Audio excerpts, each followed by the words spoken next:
Kak, pemasukan mahasiswa asing di Jepang tuh berapa sih? Hai, assalamualaikum teman-teman semuanya. Kembali lagi di video gue hari ini. Dan kali ini gue pengen ngebahas satu topik yang sebenarnya masih related dengan satu video sebelumnya, yaitu tentang your finances sebagai mahasiswa asing di Jepang. Kalau misalnya satu video sebelumnya itu kita ngomongin lebih ke pengeluaran, kali ini gue pengen ngebahas tentang pemasukan. Seperti banyak dari kalian yang udah tahu, di Jepang itu ada budaya part-time job yang kental banget. Maksudnya kental tuh gimana?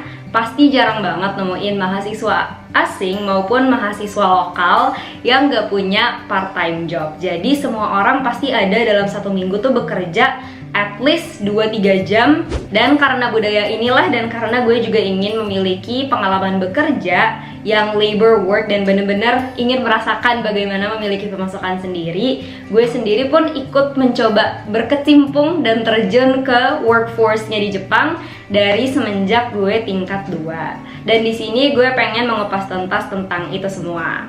Ada 4 poin yang pengen gue bahas. Paling pertama adalah salary-nya berapa. Yang kedua adalah gimana cara nyarinya. Yang ketiga, perlu nggak sih bisa bahasa Jepang? Dan yang keempat adalah, terutama nih buat banyak dari kalian yang perempuan, boleh nggak sih tetap menggunakan hijab? Dan umumnya boleh nggak sih kita tetap menunjukkan identitas keagamaan kita, seperti misalnya sholat di tempat kerja dan lain sebagainya. Oke, kita bahas dari yang nomor 1 dulu, yaitu Kak, berapa sih salary-nya? Kalau misalnya gue boleh jujur, salary itu sendiri bener-bener depends on what you're doing and depends on what you can do. Gue sendiri memiliki pengalaman dibayar dari yang 1000 yen per jam, kita ngitungnya per jam, sampai sekitar 3000 yen per jam. Dan ini kenapa berbeda? Karena berbeda juga dengan effort yang kita keluarkan. Yang 1000 yen itu waktu itu ketika gue part-time tingkat 1, 2, 3 sebagai waitress di satu restoran halal. Dan ini adalah satu labor work. Dan gue dibayar sekitar 1000 yen per jam dengan ongkirnya 500 yen per hari. Di bawah itu juga gue pernah, karena cut by tax, sekitar 970-an yen sebagai asisten dosen.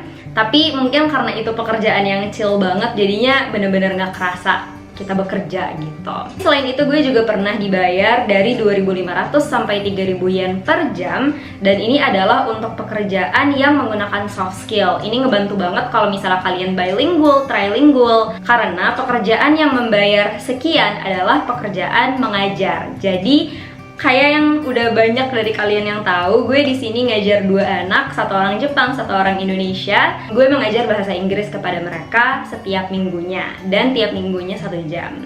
Jadi dari situlah kebanyakan dari job-job seperti ini membayar 2.500 sampai 3.000 yen.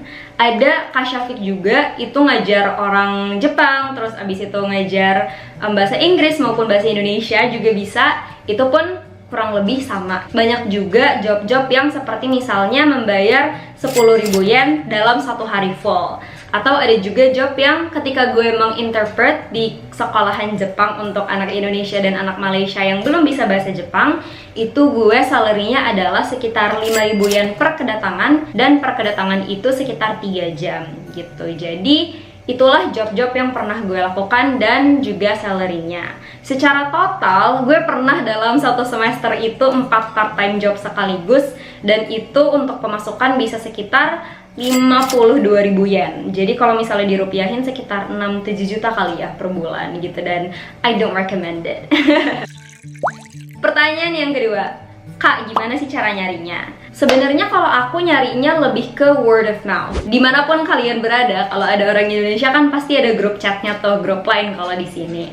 Nah itu biasanya mudah banget untuk nyari pekerjaan dengan orang biasanya langsung aja casually, ini ada part-time job di sini, salary segini, mau apa enggak? Jadi misalnya nih ada senior yang punya murid, terus habis itu senior udah mau lulus back to Indonesia for good, biasanya kan mereka harus nyari pengganti, terus habis itu nanti dicari di grup kayak mau enggak gitu. Jadi word of mouth. Tapi ada juga cara-cara pencarian part-time job lainnya, seperti mencari di website atau misalnya di app kayak Kak Syafiq, itu juga bisa banget.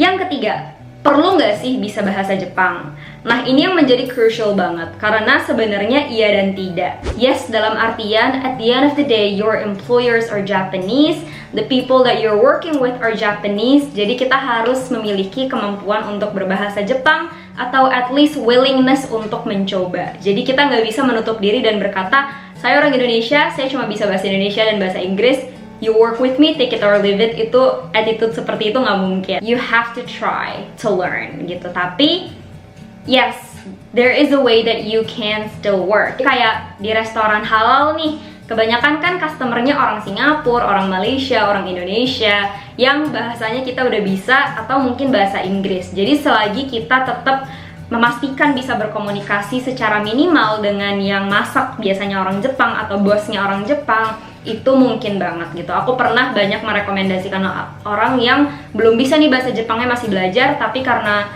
bos aku pengen banget nih banyak orang muslim yang ikut bekerja, akhirnya ya udah tetap diajarin tapi di tempat kerja. Terus abis itu kalau misalnya kita mau ngajar bahasa Inggris, terus abis itu mau ngajar bahasa Indonesia terutama, itu sebenarnya nggak perlu-perlu banget. Tapi kalau misalnya nih yang kita ajarin bener-bener belum ada skill bahasa Inggrisnya, maka kita kan harus bisa ngajarin grammar, structure, dan lain sebagainya. Nah, kalau misalnya kita nggak bisa bahasa Jepang, maka proses belajar mengajar pun akan terhalangi. Jadi itu yang kita harus bisa tetap keep in mind. Dan yang nomor 4, untuk kebanyakan perempuan yang bertanya apakah boleh tetap menggunakan kerudung. Ini tergantung kamu kerja di mana. Again, ketika aku bekerja di restoran halal, karena target customernya adalah orang muslim, aneh dong kalau misalnya mereka melarang aku untuk melepas kerudung. Lalu kebanyakan job seperti yang misalnya kita sebagai guru atau sebagai interpreter, kita kan dibayar untuk jasa kita sebagai orang asing. Jadi jarang banget yang seperti ini yang meminta kita untuk menghilangkan identitas asing tersebut gitu. Bahkan justru mereka senang karena mereka bisa memperkenalkan loh bahwa banyak loh orang asing di dunia ini dengan budaya yang berbeda-beda ke student atau anak-anak mereka. Karena itu jugalah tujuan Jepang membawa mahasiswa asing ke negaranya untuk fast forwarding globalization. Setelah membahas 4 tadi, mungkin banyak dari kalian yang masih penasaran. Apakah dengan part-time job itu cukup untuk membayar living cost kita selama di Jepang? Dan jawabannya adalah bisa, dan tergantung dengan bagaimana kalian mengatur pengeluaran kalian.